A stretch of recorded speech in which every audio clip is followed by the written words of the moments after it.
બાંગ્લાદેશમાં હિન્દુઓ પર થઈ રહેલા અત્યાચારને લઈને સુરતમાં ઉગ્ર વિરોધ. સુરત વરાછા મિની બજાર ખાતે વિશ્વ હિન્દુ પરિષદે વિરોધ કર્યો, પુતળા દહન કર્યું, બાંગ્લાદેશ વિરુદ્ધ નારા લગાવ્યા.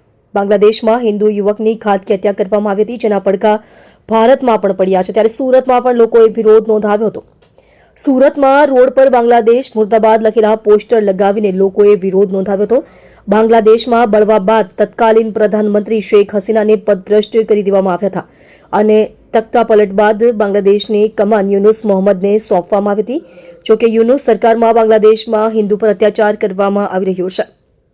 તાજેતરમાં હિન્દુ યુવક દીપુ ચંદ્રદાસની નિર્મમ હત્યા કરવામાં આવી હતી અને તેને ફાંસીના માછડે ચડાવીને સળગાવી દેવામાં આવ્યો હતો.